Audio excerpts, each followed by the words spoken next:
Jimmy Lee Swaggart is an American Pentecostal televangelist. Jimmy Swaggart Ministries owns and operates the Sun Life Broadcasting Network, SBN. Swaggart is the senior pastor of the Family Worship Center in Baton Rouge, Louisiana. Jimmy Lee Swaggart was born on March 15, 1935, in Faraday, Louisiana, to fiddle player and Pentecostal preacher Willie Leon, known as Son or Son, Swaggart and Minnie Bell Herron, daughter of sharecropper William Herron. Swaggart's parents were related by marriage, as Son Swaggart's maternal uncle, Elmo Lewis, was married to Minnie Herron's sister, Mamie. The extended family had a complex network of interrelationships. Cousins and in-laws and other relatives married each other until the clan was entwined like a big, tight ball of rubber bands. Swaggart is the cousin of rockabilly pioneer Jerry Lee Lewis and country music star Mickey Gilley. He also had a sister, Jeanette Ensminger, 1942–1999. With his parents, Swaggart attended small Assemblies of God churches in Faraday and Wisner.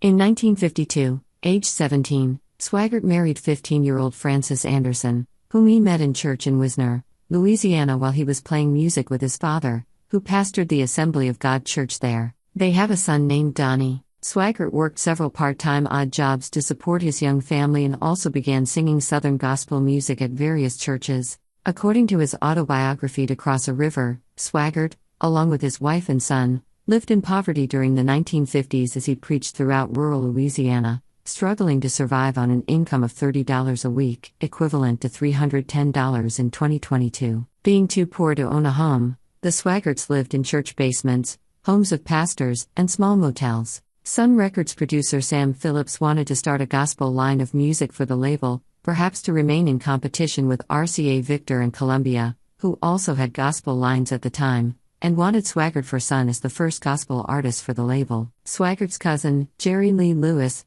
had previously signed with Sun and was reportedly earning $20,000 per week at the time. Although the offer meant a promise for significant income for him and his family, Swaggart turned Phillips down, stating that he was called to preach the gospel. Preaching from a flatbed trailer donated to him, Swaggart began full-time evangelistic work in 1955. He began developing a revival meeting following throughout the American South. In 1960, he began recording gospel music record albums and transmitting on Christian radio stations. In 1961, Swaggart was ordained by the Assemblies of God. A year later he began his radio ministry. In the late 1960s, Swaggart founded what was then a small church named the Family Worship Center in Baton Rouge, Louisiana. The church eventually became district-affiliated with the Assemblies of God. In 1971, Swaggart began transmitting a weekly 30-minute telecast over various local television stations in Baton Rouge and also purchased a local AM radio station, Lux,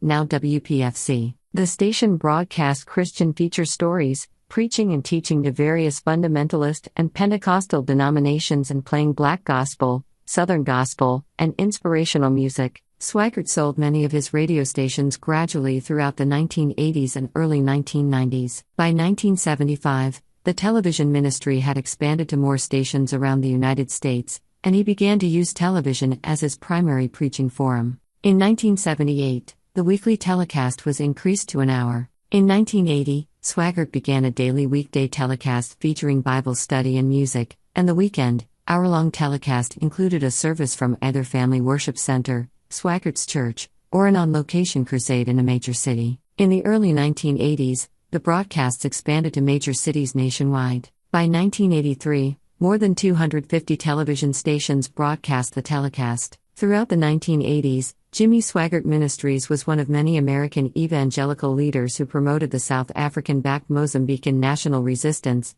aka Renamo, which was accused of committing systematic war crimes during Mozambique's 15-year-long civil war. In addition to moral support and publicity, Swaggart Ministries was repeatedly accused of providing funding and material support to the group. In September 1985, government forces supported by Zimbabwe captured Renamo's main headquarters inside Mozambique, Casa Banana. Among the materials left behind by retreating rebels were piles of Swaggart's 1982 publication, How to Receive the Baptism in the Holy Spirit, translated into Portuguese. During the 1988 trial of Australian missionary Ian Gray, who coordinated much of the private support to Renamo, it was claimed by the defendant that Swaggart Ministries worked through Shekinah Ministries to provide support to Renamo. That year, extensive media coverage of Swaggart and his businesses in the wake of a sex scandal largely excluded these allegations. In 1991, Covert Action magazine and the government of Zimbabwe both accused Swaggart Ministries of continuing to fund Renamo. In 1988,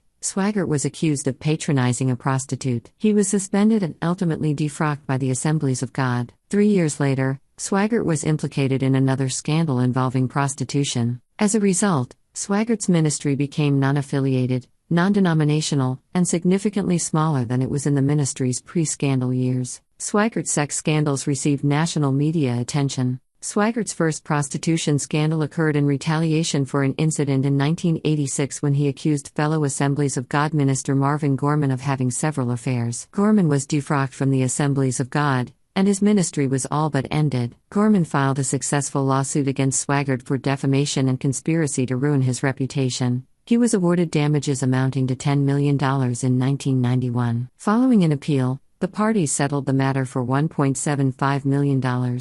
As a retaliatory measure, Gorman hired his son Randy and son-in-law Garland Bilbo to watch the Travel Inn on Airline Highway in Metairie, a suburb of New Orleans. At the Travel Inn, the two men photographed Swaggart outside room 7 with Deborah Murphy, a local prostitute. Gorman arrived at the Travel Inn a short while later and confronted Swaggart. According to Swaggart, the unauthorized biography of an American evangelist, Gorman secured a promise from Swaggart that he would publicly apologize to Gorman and start the process of Gorman's reinstatement to the Assemblies of God. Gorman offered to remain silent if Swaggart would state publicly that he lied about Gorman's affairs. Gorman waited almost a year, then hand-delivered a note to Swaggart informing him his time was up. Swaggart did not respond. On February 16, 1988, Gorman contacted James Hamill, one of the 13-man executive presbytery of the Assemblies of God, to expose Swaggart's assignation with the prostitute. The presbytery leadership of the Assemblies of God suspended Swaggart from broadcasting his television program for 3 months. According to the Associated Press,